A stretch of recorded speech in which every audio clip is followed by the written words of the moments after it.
Hey everybody, P. Turner, executive producer and host of your Break It Down show.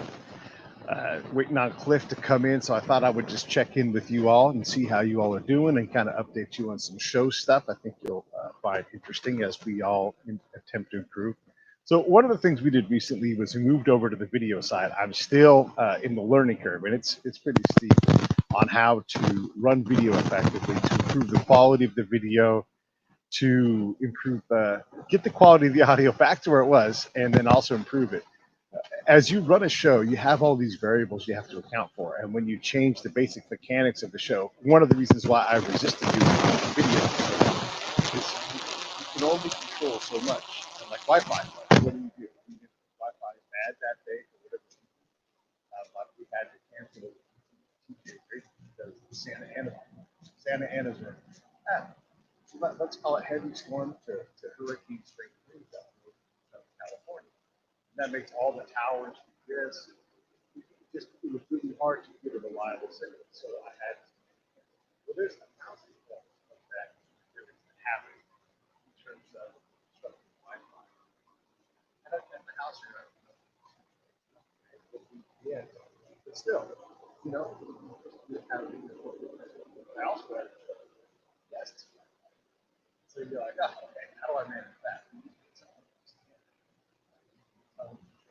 Video quality, restart the router, all of a sudden there's like these 10 steps that, some of it, and we try to do it, but the challenge, and then it's sound. I have, yeah, wear earbuds. If you're going to be a guest, wear earbuds or headphones, like I'm doing right now, because the opportunity to happen. Echo doesn't always happen. And here's the other thing about it. You can ask the guest, say, why do you show all the time? Yeah, you're not going to hear it. I don't. More importantly, you all. I don't want to. So you got to try to figure out how to control that. That's like, I don't want to do this. So you have to say, it really does ensure better quality. Sometimes they can lie. You have to be right. So that's the thing that happens. Another thing is if they're, well, like here, I have this microphone right now because StreamYard is capable. They'll tell me that you start my job. Well, that's nice, but I don't really mind not being able to engage my problem. This is simple. And I'm like your text. And then when that doesn't work, then what's the thing? So we can sort of force long audio. I'm working on solution and service. I don't want to lie.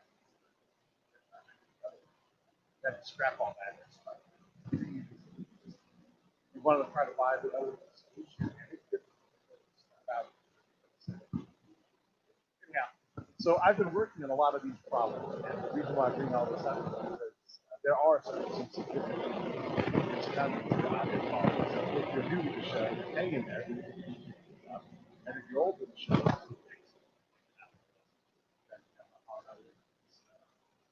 do it. I know you're out there listening, but also not fast. So we're going to get back to that higher quality.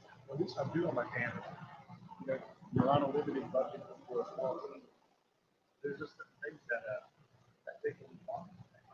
Joe Rogan has those. I'll check staff. My time to it's different setup. Small independent show. To do well. We fight well above our weight. I've got to continue to pull us up this mountain and get us up. I saw numbers here. I would say that they get to prepare from the site how they measure it. A lot of stuff. Like none of these sites have been different providers. None of them do that. So they just kept this. And even then, yeah, they had us. Which is, I'll take it. I mean, if there's 1.5 million shows out, I think that. But no, I am not in Europe. There you go, Keith. It's a center pole bell tent.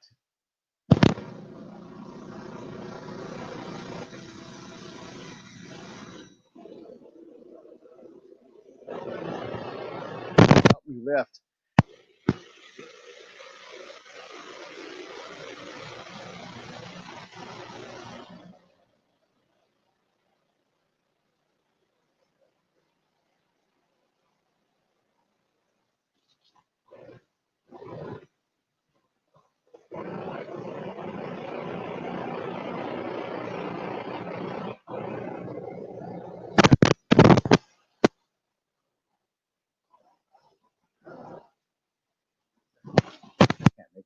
and that's fine.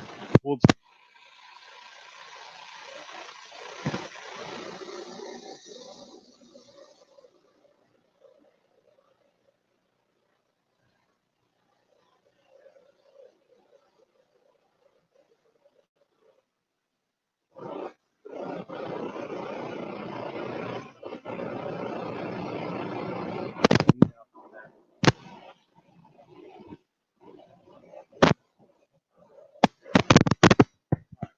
I'm on the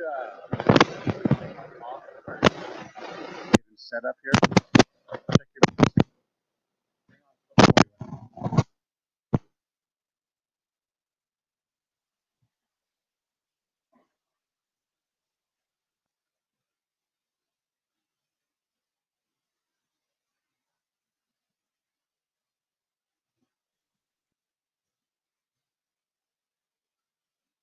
This is me being the assistant producer, aka host, aka executive producer.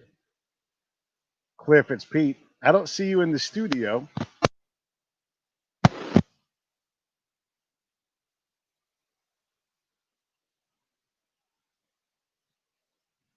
I hear you. I believe you. I don't see you. I can't help. There you are. You just popped in just now. Here we go. I'm hanging up. All right, got you. All right. There's Cliff right there. Hey, Cliff, how are you? Very good, Pete. How are you today? Great. I've just been railing about sound, and technology is so wonderful. Yes, when it works. And it is so exasperating because I can't hear an outbound version of my show. I can only hear what I can hear in the tent, and so. Really? I think he says, "Hey, your sound is jacked." I have no idea how it's jacked. Everything's plugged in. You know, all the cables are new, and then you come on, and your sound is super booming and loud. It's so. And then like this mic here, it never turns on. Like sometimes it does, sometimes it doesn't, and I can't get this program. So I've just been hollering about technology and how I'm always battling trying to keep the standard high. You know. Well, listen, let's start. Why don't you say these words for me? Hey, this is Cliff Oxford, and you're watching the Break It Down Show. Hey, this is Cliff Oxford, and you're watching Break It Down Show. That's right. Break It Down Show coming at you with Cliff. Cliff is an entrepreneur. He started a couple of companies. He's sold companies, so he's really good at that. But most importantly, he's written 3 books, and his latest book is out. And Cliff, one of the reasons that I wanted to have you on is because you have this ability to exist in different worlds, and that's something that I did as a spy in Afghanistan and Iraq. I could go out into the villages, the different villages. They're all different little realities, right, and experience them and bring that reality back to the military and State Department reality. And initially they'll reject that reality that you bring.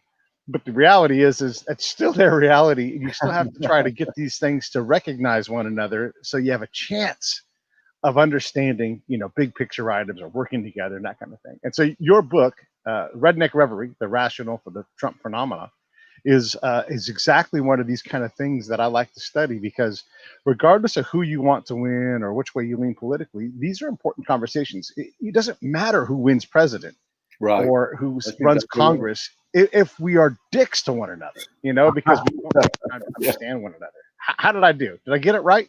You got it really right, actually, because the book is not a pro-Trump book or anti-Trump book. It is really about understanding what created Trump and understanding the people who voted for him and why.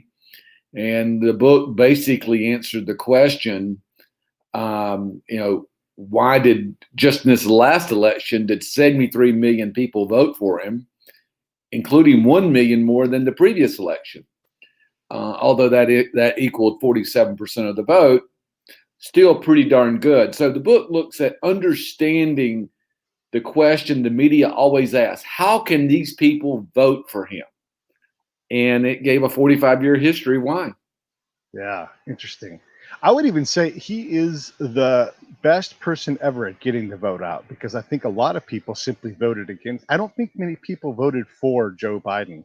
They just voted to have Donald Trump lose. And so you've got a lot of people motivated to get to like we always say, we need more votes. And, why isn't our voter engagement higher? Well, here you go.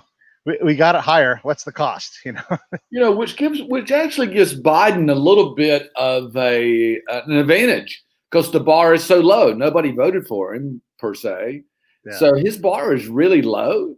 And I think I would rather start off with a really low bar than being thought of as the next Jack Kennedy.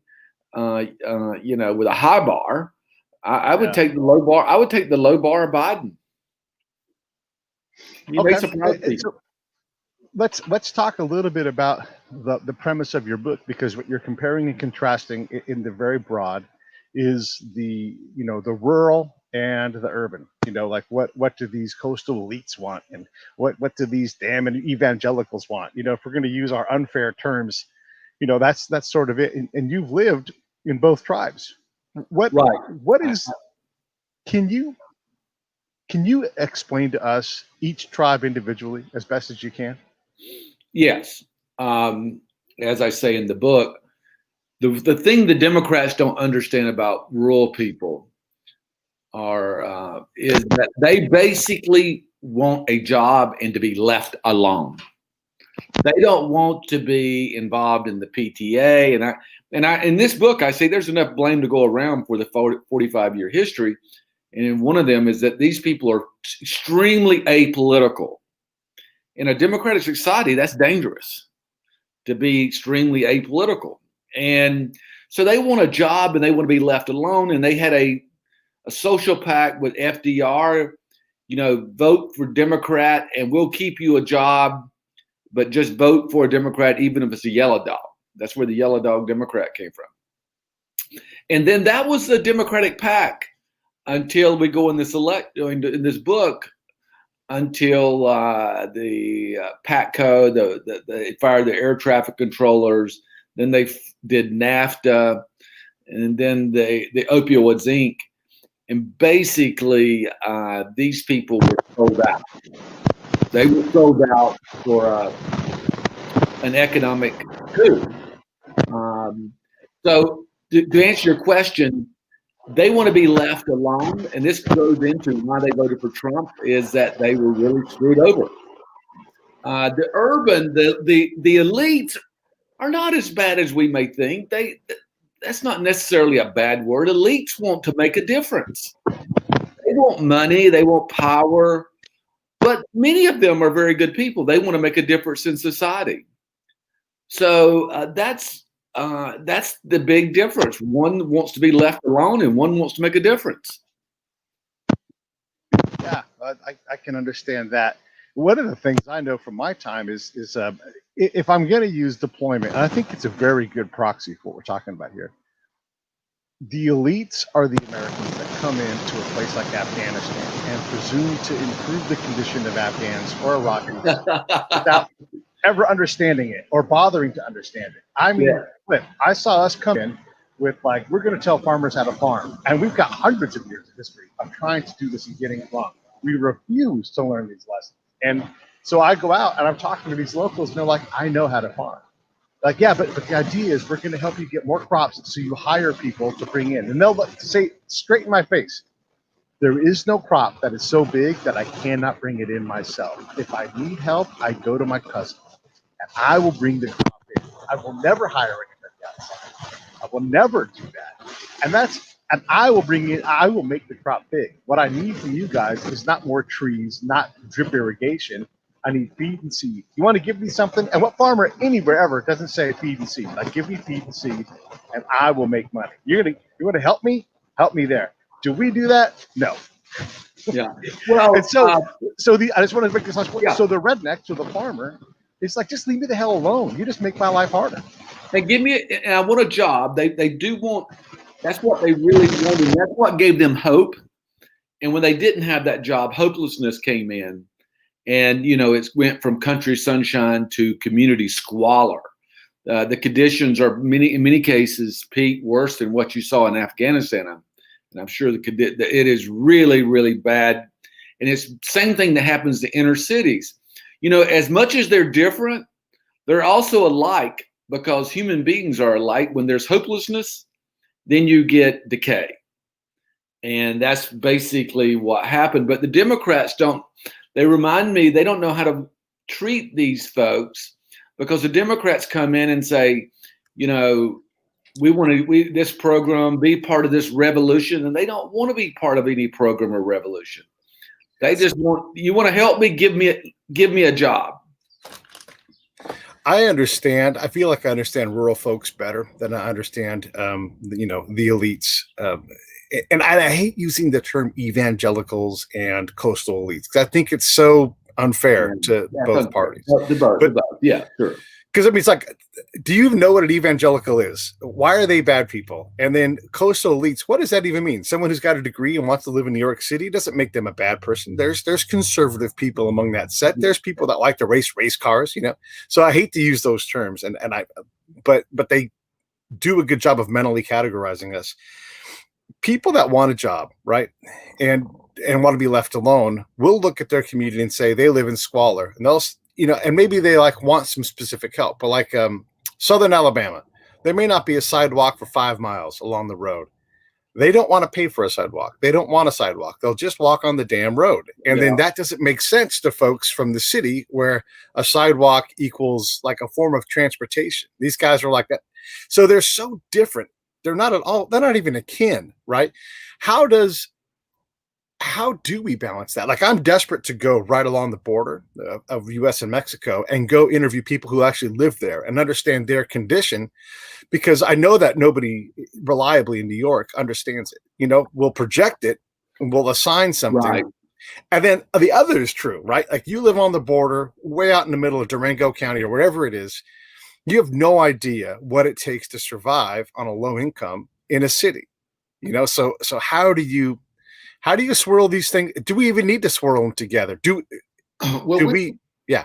looking at this, and I just partnered with Kimberly Jones, who did that viral video that got over 2 million views. I don't know if you've seen it. It was on, she did a video on why the game was rigged against African Americans, and she compared it to a game of Monopoly. But never, she's from the urban, and we're doing this project together called From Holler to Hood. Yeah. And Holler is, you know, like the holler Loretta Lynn lived in, you know, down in right. And the hood, of course, is the inner city. And here is the thing. They never want, and I say they, the campaign funders would never want the holler and hood to start working together. Right. It's to their advantage to keep them separate and keep them divided. Okay. And, you know, when you split it between two parties, you can't get an overwhelming majority. So the real thing is if those two can holler to hood, because they do have some of the same needs, education, healthcare, and but there's such political divide between the two, it's hard to do that. So the replacement of the Trump phenomenon will be the leader who can bring the holler and hood together. And that's going to be a major transformation in the United States. If you were going to bring the holler and the hood together, whether you're talking about a democracy or a republic, I mean, the power is with the people, right? Right. That's terrifying to the senatorial class. Oh, yes. The political class, that is the worst case scenario for them, to the political class. You know, but you got to run two different marketing. You know, Trump was brilliant in not running a political campaign. He ran a marketing campaign, and he attracted some of the most unlikely people that would support him would be the people in the holler.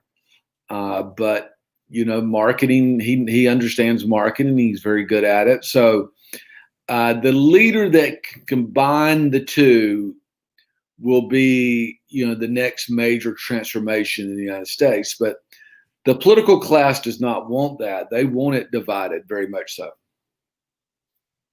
Yeah, absolutely. And then Donald Trump's also done something else pretty remarkable. He climbed in in a lot of ethnographic categories, especially amongst people of color. There is something to, I guess you could say, to Trumpism, right? I mean, because look, the person is pretty vile, and I'm actually not for Biden or Trump. I don't think either one of them is the answer. But I'll be damned if he didn't go out and make an effort to, if not placate and to pander. He started changing things, prison reform, funding historically Black colleges and universities. There's a lot of, if you remove him from it, and if we're able to, and that's a very hard thing to do. Yeah. If we look at his accomplishments, there's a lot of good things where we're like, wow, yeah, I think we all agree that that's good. And I think that's ultimately, despite his conduct, he got 73 million votes. You know, they were expecting him to get 40 or 50 million. And, you know, they're kind of shocked. And there are people scared that he got 73 million votes.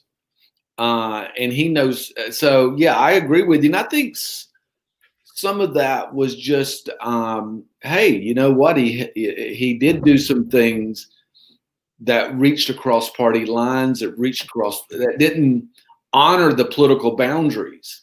Yeah. And that's really another big problem they had with him. And I agree with you. I'm not here taking up for Donald Trump. I'm just trying to state the facts. He broke some political boundaries, and that's why I called it a phenomenon. You know, and in the title of the book, the rationale. I didn't say the right reason or all of that. I said the rationale of the Trump phenomenon. Right. But it is a phenomenon.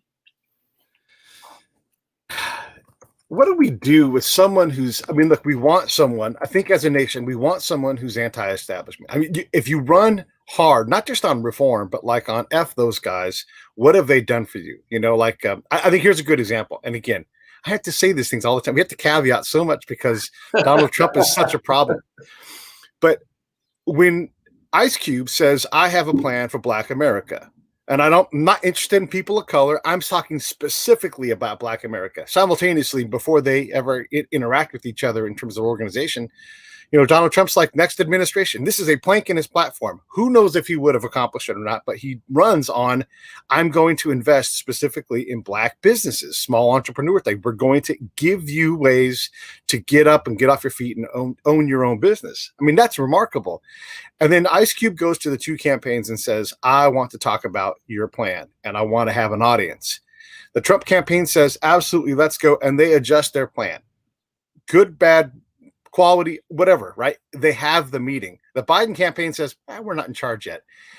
If I'm anywhere near the Biden campaign, I'm like, how in the hell do you turn away Ice Cube and say, we'll see what happens later, especially because we know the Democratic Party has this problem where it's like, you talk to me during the election and then you don't talk to me after. I mean, that is absolutely a belief by a lot of people. So when you look at like the urban folks, at some point, they're going to be like, F you. I'm at least, this guy's saying he's going to do it and he's meeting with us. He's saying he's going to fund these things. I'm going to do that. I'm not just going to vote party line because I've been waiting and waiting and waiting. It's exasperating, you know, because I want to see people do well too. And if we're going to run on something, I don't care who the person is. I don't care how nice they are, but if people need help, let's get them the help that they need to get up on their feet and have their own business. Yeah. You know, for instance, Kimberly Jones and other Black leaders, young leaders that I talked with, they were publicly for Biden and they probably voted for Biden. Okay. But they would say on the side, I have no problem if Trump's elected, because with Trump, I can go sit down with him and he will make a decision. Yeah. I can depend on him to make a good decision or a bad decision. Whereas, you know, you get into the Democrats and it's going to be you're going back into political boundaries. Yeah. And so I think there's a lot to be said for it. I think Trump played around with some dog whistles a little too much, though. And I think, you know, look at what he did on in Charlottesville was not appropriate. So he was close to being something really, really good, and the political system needed. But at the end of the day, Pete, I still think he was more concerned about what Rosie O'Donnell thought than what the French Prime Minister thought. And I totally agree with you there. And that we cannot explain. Yeah. That one we cannot explain. And I wish he would shut up. Like, you made your point. Now shut up, or make a different point. He's so talk point. The first debate probably cost him the election, because you got to look at this. Even in a pandemic that killed tragically over, what is it now, 250,000 people. Yeah. He got 73 million votes. Without the pandemic, the estimates are he would have won in a landslide. Yeah. Yeah. 90 he was going to crush. So I think Trump has scared them. I think he showed them a lot about politics that they were wrong on. And that is, you can criticize the media. Yeah. You can say what you want. And he changed the rules of politics. There's just no doubt about that. And I think without the pandemic, you're looking at 90 million votes. Yeah, I totally agree. I mean, how many incumbent presidents with a strong economy, and he's right. We were going in a very good direction. Would we have kept it? I don't know. Was it the best economy ever? I don't think so. We're borrowing too much money still, but yeah, you're right. We were going in a way that made a lot of sense. And, one of the things I admire about who he was and the people that were willing to work with him is it took a lot of courage, because, Kim Kardashian talked about it in her interview with Dave Letterman. People are like, don't you dare go into that office to go work with him. Like, no, I have to. There's people in prison that shouldn't be there. We need prison reform now, not with the right candidate. And so the people that were compelled to go and stand in front of him, I'll be damned if they didn't, on whole, make a difference. I mean, like, he moved the needle on Native American issues, the loopholes federally and tribally to deal with human trafficking. And again, I have to say this out loud. I'm not for President Trump, but we have to look at these things. And then, will these lessons hold? I mean, his foreign policy is definitely better than the last two presidents, and probably the last three presidents, in terms of creating peace. I mean, they all run on peace in the Mideast, but he's the one guy the Saudis and the Israelis are meeting right now in real time.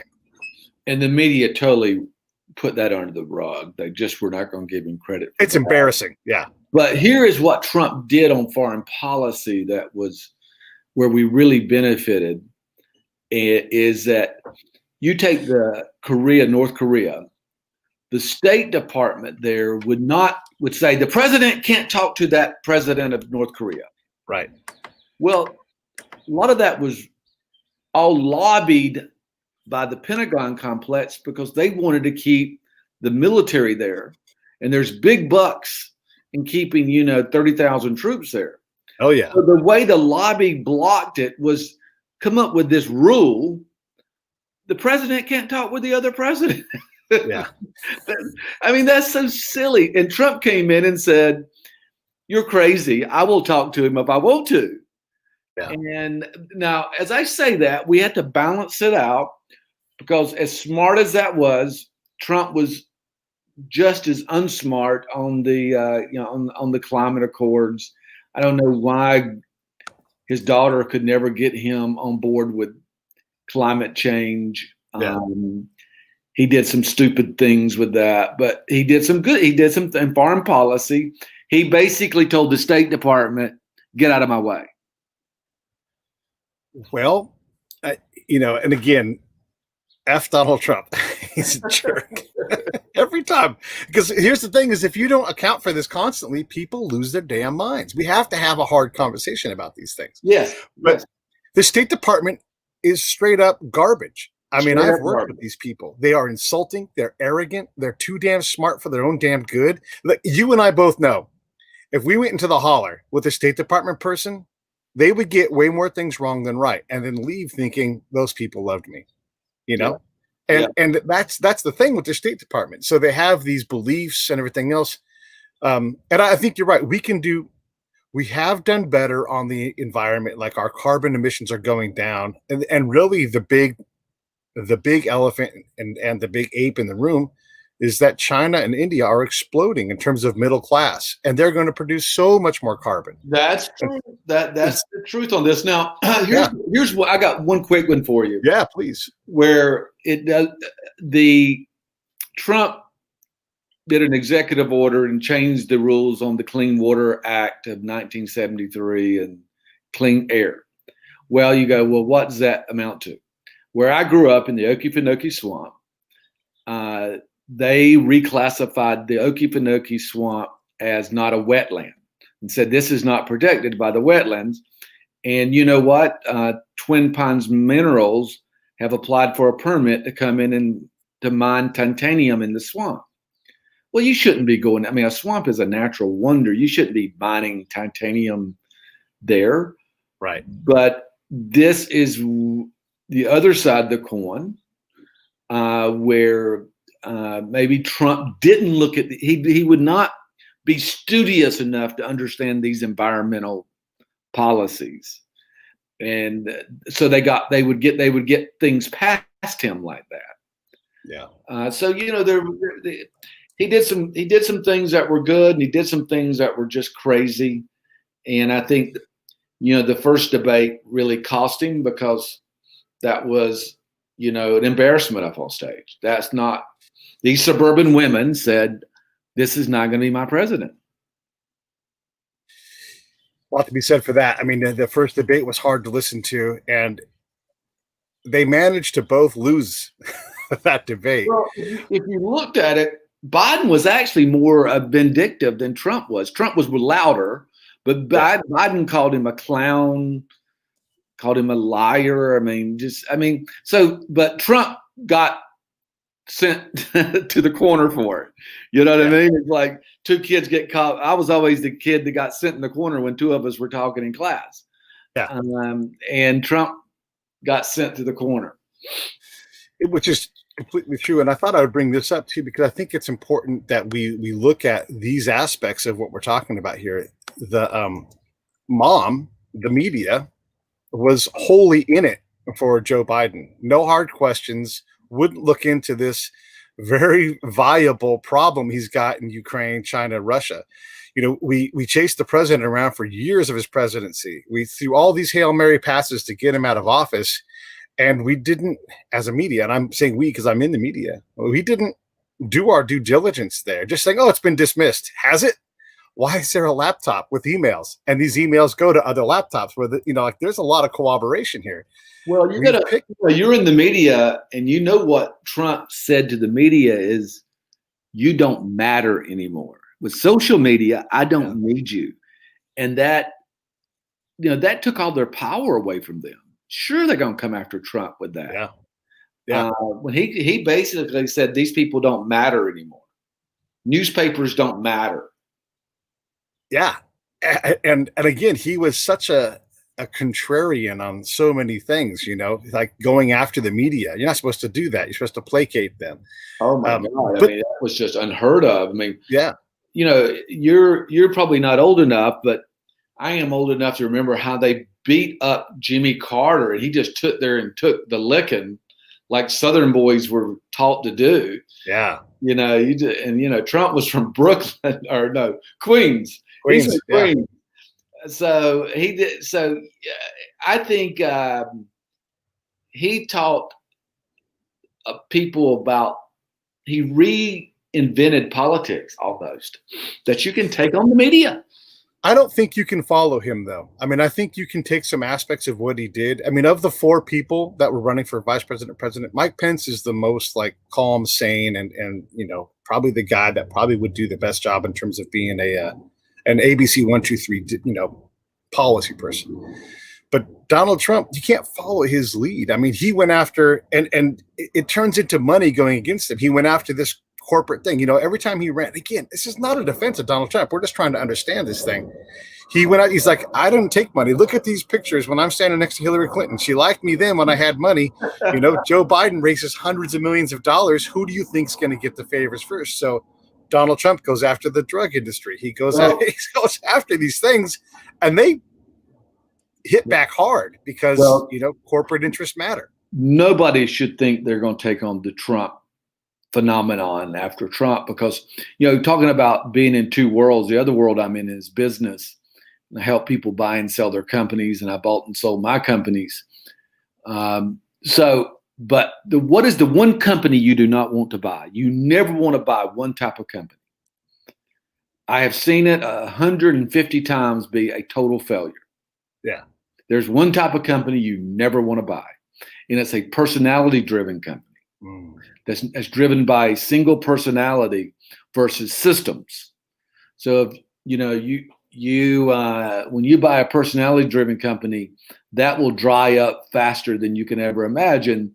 And Trump is a personality-driven political machine. Yeah. And there's nobody going to get that coalition, unless you might have some ideas on that. But based on personality-driven marketing, I have never seen it in business be successful with another person.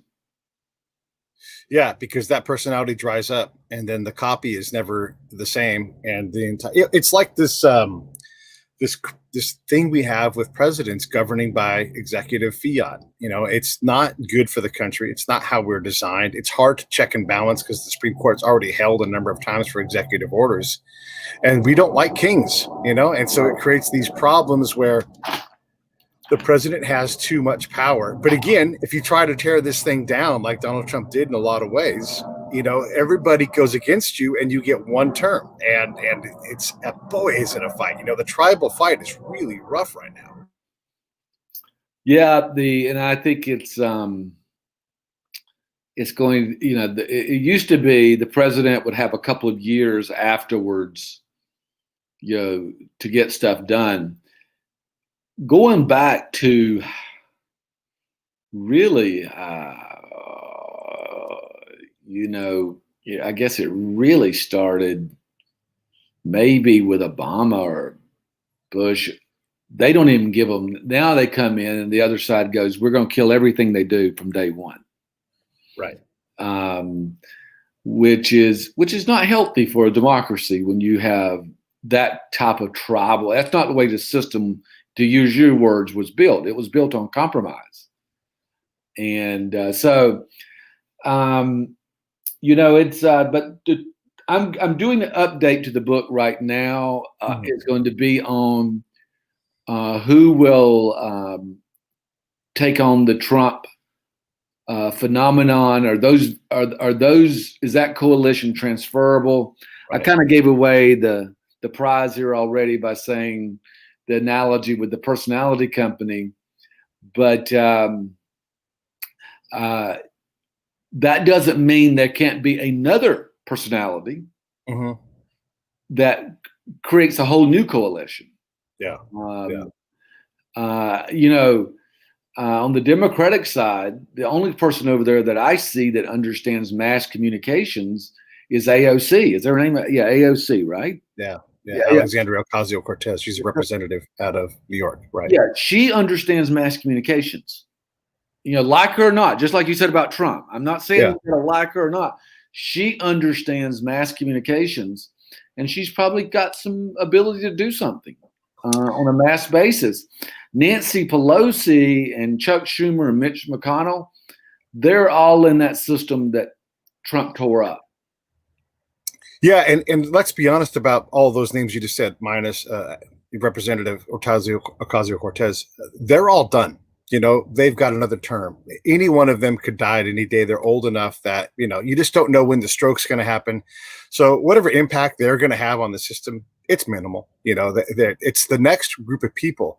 And what I don't see from either side, and I've had representatives on the show, so, I asked this question, like, who on the left, who on the right are you willing to work with? Who's got good ideas that you can reach across the aisles? And I'm telling you, man, they don't want any part of it.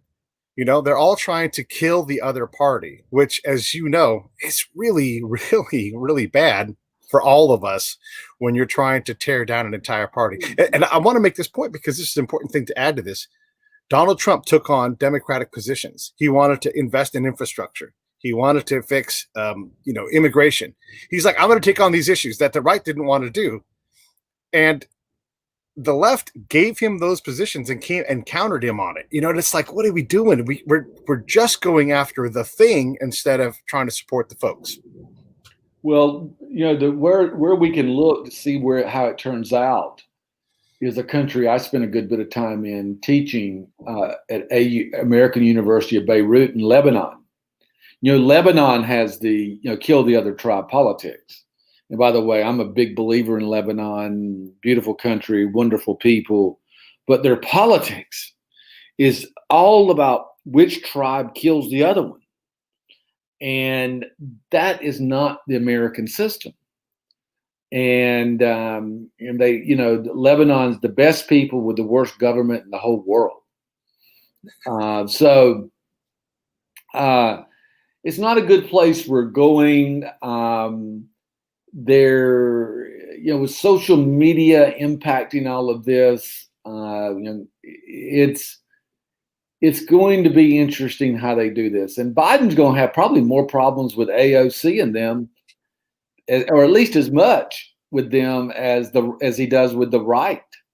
I think you're right about that. He's going to have to fight off his party and whatever the Republicans want to do. And again, and this is where I really am. The press have let us down. I'm not sure who's done worse yet. And the Democrats let us down. They could have put forward a candidate. I could vote for Andrew Yang. I can vote for Tulsi Gabbard.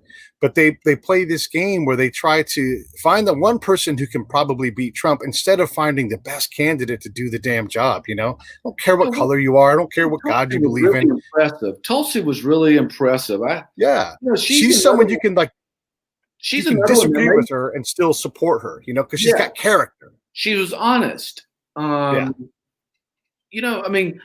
what you want. I think I know this may not be popular, but I thought Bernie was an honest guy. I don't support his positions, but I think he was in it for the right reasons. And I think that's why they're going to give Biden a lot of trouble. Pelosi is just there for the power and the looks and all that. Yeah. AOC and Bernie and that group, they want to get some shit done. Excuse my language. It's okay. You could say shit.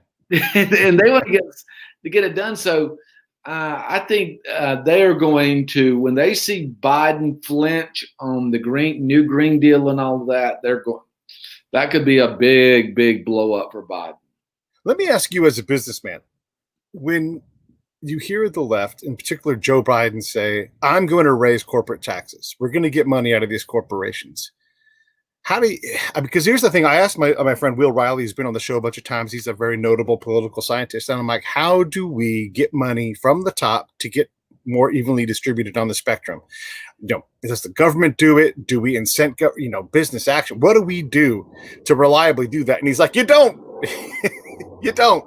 The people who are good with money have the advantage because they can move it offshore. They can hire a better mind to help them solve this problem. As a business owner, if someone comes and says, I'm going to take 15% of your bottom line if you're doing business in this state and in this country, do you just give up and go, I guess I just make 15%? Could you take a 15% hit? That's a really good question because you got to think about the realities of Washington, D.C. and how it works and the political funding of campaigns. And all of that is done by people who are not paying tax, by the people who can afford not to pay taxes. Yes. And I think that's just pie in the sky, especially, I don't mean to criticize Joe Biden because there's things I like. I do. I think he's a terrible candidate. But he's baked into a system as a proxy. Right. And so, the political class is going to win every one of those battles, no matter what they say.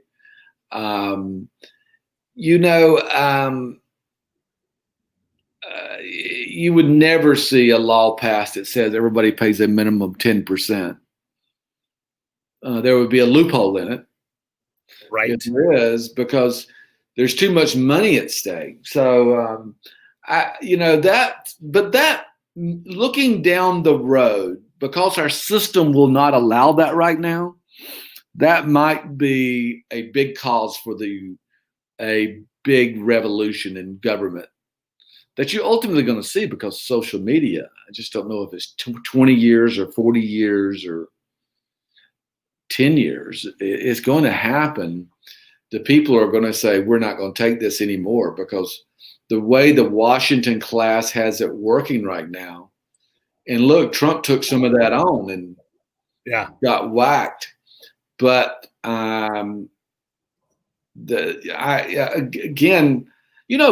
the best thing that happened to Trump and the Republicans might be for Joe Biden to have won, because they're going to see that the status quo. I want to make this one comment. The one thing the media did about Trump, when they complained against Trump, in cases where they rightfully complained about Trump, they always assumed the status quo was wonderful before him. No, the status quo elected him.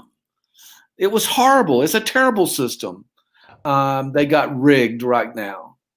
And, in the book, in Redneck Reverie, you go to these rural areas, you take their jobs, you make them compete against people living in a cardboard house in China. Yeah. You make them poor. Then you finance dollar stores to come in. Yes. And you have to pay $2 for 2 ounces of dish detergent. And you eat frozen pizzas. And so you make money off them being poor. And pump drugs into their community. And then you pump drugs in their community because the federal government's got a wallet that can pay for Medicaid and Medicare. Uh-huh. So then you say, how can these people vote for Trump? Yeah. The question is, why did it take you so long? That's what I ask my family, neighbors, and friends is, guys, and, one quick point, and this is many of them voted for Obama the first time, and I write in the book. Yeah. And they all told me, and they said, look, we thought a black guy would understand how we're being treated. And then they said, just another politician. Obama got in office and didn't do that much. So they said, just another politician. So these people they got screwed, and they got screwed maybe 3 to 4 times. Yeah. And their grandkids are on opioids right now. So that's the Trump, the Trump saw that, and Trump came in with a marketing campaign and grew, a loyal customer base. No different than In-N-Out. Did you see In-N-Out Burger opened in Colorado, the first store in Colorado? They served 69,000 burgers this weekend in that one store. And the line was 12 hours. Crazy. That was the average wait time, not the longest. The average wait time was 12 hours. People still want to be part of something simple and honest. Yeah. They do, and that's one of the questions I wanted to get into, but you sort of answered it here. Is I'm really critical again of the left, but also the right, but specifically the left, because they really had an opportunity here. You have this horribly flawed candidate, and you had all this time to build a real powerful machine, and they failed. They had people leaving their party because of it. But why would evangelicals, why would they vote for Donald Trump? And I think you just nailed it. We were tired of the drugs. We were tired of the homelessness. We were tired of all these things. And then just the duplicitous, okay, we're going to talk about slavery. And slavery is horrible. And we always have to say that. But we all know this, right? And yet my iPhone is built by Chinese slaves. There's slavery going on with our. Right. Well, evangelicals I grew up Southern Baptist, hardcore Southern Baptist. So you're a horrible person then. Yeah. I grew up, we went to church Sunday morning, Sunday night, Wednesday night, Thursday night. Uh-huh. And But evangelicals have no problem being hypocritical at all, because God, their belief system is God has redemption. Right. And no matter what you do, if you ask God to forgive you, he forgives you. And so they're very, somewhere between redemption and hypocrisy, they operate very fluidly. Yeah. So Trump was not a problem to them. Then there was always this admiration among evangelicals about the rich guy in town. Yeah. So Trump was quite ideal for them. That's why he got 92% of their vote this last month. Yeah. I mean, he did well with them because it wasn't just about their religious beliefs, and yeah, we all know we're hypocrites. That's sort of, that's in the big book, that we're going to, none of us are perfect. That's right. And I think if you took any person who voted for him, would they wish he was a better person? I think almost 100% of people would say, yeah, I wish he was. But, who's helped me recently? And you're right about the Obama administration. He got held up by the system. They didn't want him to deliver the change he was talking about. And he wasn't able to build the consensus. We haven't had a consensus building president for a long time. I think President Trump was inching his way there if they ever would have gave it. But, before the pandemic, it seemed like, the wealth gap was shrinking. People on the left were like, we're going to have to do something about this. Let's work. I mean, there was some changes coming. Can those changes, if they were real, can they be brought back by either party? Where because Joe Biden says he wants to, coalesce them, but he can't. There's no way. I mean, do you take Joe Biden's attempts at building consensus seriously? I mean, given his reputation and the experience when he was vice president and the failures, I mean, this guy has not been a very good and successful politician in terms of consensus.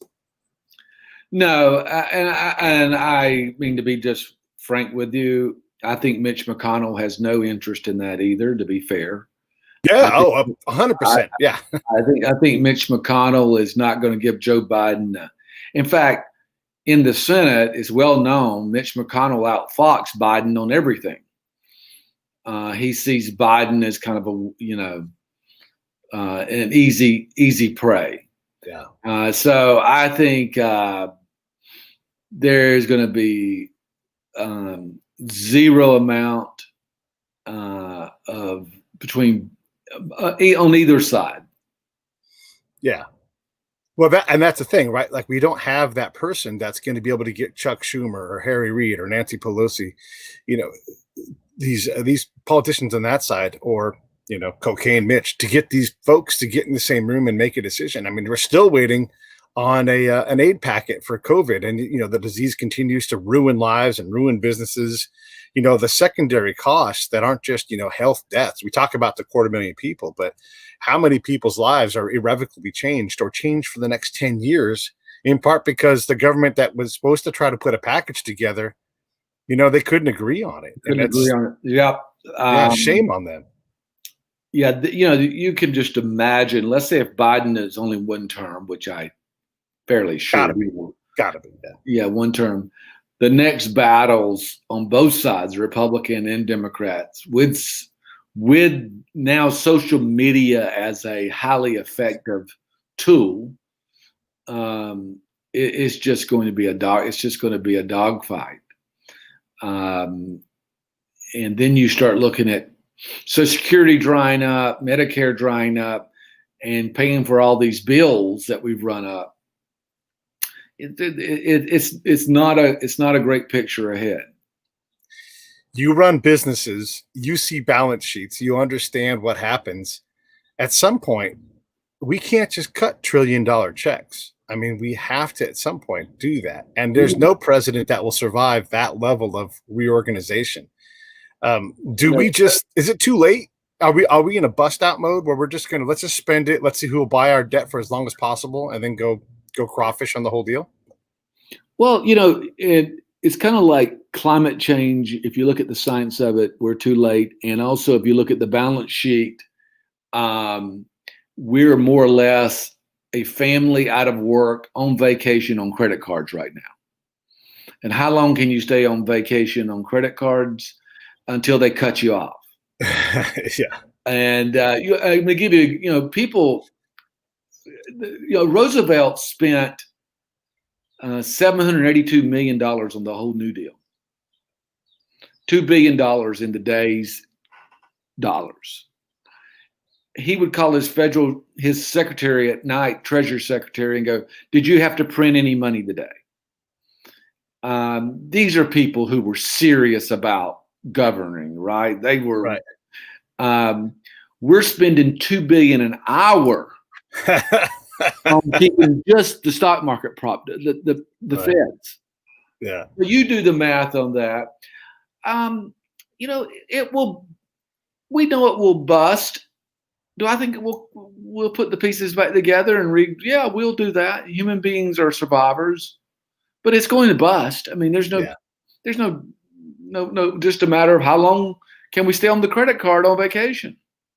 Yeah. I mean, when you're moving decimal points to add 2 trillion more, it's going to be, if we get to the point where we can't print our own money, if the World Bank says you can't print your own money anymore, then you're going to have a cash shortage. Yeah. Then you're going to have a war. Yeah. Oh, I think it's inevitable that we do have a war to sort this out. Yeah. Because somebody's going to want to get paid, and we're not going to be able to pay them. And they're going to say, all right, here you go. And it's not, look, I say war, I don't mean a bunch of people in trenches, because that's not how we fight anymore. Right. They're going to come in and they're going to electronically devastate aspects of our existence, whether it's an EMP or a cyber attack or whatever. They're just going to come in and destroy big whole swaths of things, and just people are going to suffer for it, because that's how we fight these days. The atomic bomb is an E-bomb now. Well, and it's scary and it's tragic. I think the United States, they reported in Florida yesterday 7,000 kids missing from school. Yeah. Just in Florida, 7,000 kids in one school district. Here's the deal. And they found most of those kids in hotel rooms where their parents had to move. Yeah. And they found a lot of them hungry. And they, that I think we've seen I've always said what we saw in the streets was out there for social justice and equal justice. The root problem of that is people hungry. Yeah. And so, I agree with you. There's going to be some type of war to sort all that out. And it's a shame, because I thought American capitalism, our system was a really good system where you had capitalism, you had a safety net, you had a system that said you better, your feet, when it hits the port, better get to work. Yeah. Yeah. And it created this great culture. But I'm reading an interesting book right now was Hoover Right? And Hoover's basic thing with Roosevelt was, if you start this government thing, there's no way to end it. That's right. Yeah. Well, I mean, and you look at how powerful the military-industrial complex is. They lied to the president to keep people deployed. The State Department supports that because they all work together. The Gulf Coast is desperate for high-paying military jobs and can't imagine doing anything else. I mean, all of these things happen. How many congressmen run on, I would like lower paying jobs in my district, less military? I don't know any congressperson that has a military facility. It's yes, cut my facility. It does. And that's just that industrial complex. We have a craving. This is the government too. The government builds this. That prison industrial complex is because we must imprison Black men. And we don't have the capacity to do it. So we contract it out and we build this system that runs on an entire ethnic group. And then we look down on them for getting arrested and being pissed off at the system. These are big problems that I don't hear anybody talking about. We change our crisis week to week, month to month. Right. And here are people in our country that are absolutely being treated unfairly and horribly. and value life differently. And when I've interviewed a lot of folks who lived in the inner city, like you, I get around to do these different groups. And what they reveal to me are the things that I heard in combat zones. Wow. Like dream. I can't dream. I'm trying to live tomorrow. I don't know when I'll be attacked. I don't know who I'll be asked to attack. And then my life doesn't matter. Their life doesn't matter. And ultimately, your life doesn't matter. And the most powerful thing I learned in this Prison Chronicles project that I put together, one of these guys said, prison is an extension of my community. And that is not the American way. That is not what we want. Nobody wants that to be anybody's reality. Yes, some people need to go to prison and they need to rehabilitate and they need to get past the age 30 because they're shitheads. But it should never be a norm in someone's community that you will do prison, you will get shot, you will get murdered. Now, any of those three, if not all three of those, happen regularly enough that of course you believe it. Well, Benjamin Franklin said, you're going to have a republic with capitalism. The capitalists will just buy off the republic. And he was very skeptical. He wrote that this system could work, and it did work for a long time. But the hole in the system was we let our campaigns be funded by people that could buy off policy. Yeah. That was the one. If you look at all these problems, it's because somebody's voting for a campaign fundraising check rather than what's just good for the common good. Yeah. Nothing to argue with there. All the problems come back to that one. Both parties have let us down on this. They really have let us down. And they, again, the fact that they can no longer get together tells me that we're going to have to do some real hard sorting out, and people that don't want to run are going to have to roll up their sleeves and get to work and go into Congress. And, it's one thing to say, well, Mitch McConnell won't cooperate. Well, instead of running on, in the first 100 days, I'm going to solve your problems and answer. No, the first 100 days, I'm going to have 200 meals with every member of Congress coming through my door, and I'm going to figure out where the hell we are and how we get things done. I can't tell you what we're going to do yet because we can't do anything because the people in those buildings over there don't want to work together. That's my mission. That's my 100-day mission. And if I haven't done that by 100 days, if I haven't made significant progress, I'll walk out the door. You guys can have the vice president. Who do you want for vice president? You pick it. You might be the next Trump phenomenon. That's the kind of talk I think it's going to sell. Yeah. Somebody just being deadly honest. And because that's what's going to happen. I mean, if you look, term limits was something else we let get past us, that the politicians pulled over our eyes, and they didn't vote for term limits. I mean, if you look at Pelosi and McConnell, I mean, come on, they shouldn't be there right now. They've been there way too long. But way too long. But the problem is they've made it so good for themselves. Yes, they will stay there in their 80s. Yeah, and because that's how comfortable it is there, and so it's going to be very interesting how the American experience will be rechecked. Mitch McConnell is so comfortable. He invited Representative Ocasio-Cortez to submit the Green New Deal. It's like, and bamboozled the hell out of her and survived that with not even a dent in his armor, right. He played her completely and exposed her for what she was, completely unprepared to deal in DC. And that's not in any, I would get had by that. Oh, you're going to vote on my project? I would bite on that too. But I mean, that's how powerful that dude is he can do that to somebody. Everybody knows they have to follow his thing. Everybody voted against it. You know, McConnell's just smarter than Pelosi. I mean, but I think they're basically cut from the same. They're part of a campaign culture. Now, quick thing on Pelosi, the reason she's going to get reelected is in the early 80s, the Democrats were about to run out of campaign money. In the early 80s. If you were running for Congress as a Democrat, you had no campaign money. But Pelosi's husband was a Wall Street investment banker, and he is the one that made the arrangement for Wall Street to start also funding Democratic campaigns. So she has got that spigot from Wall Street to the Democrats. And that's why they all vote for her, because they don't want that spigot cut off. That's her implied power. If you cut me off, you may lose the Wall Street campaign spigot.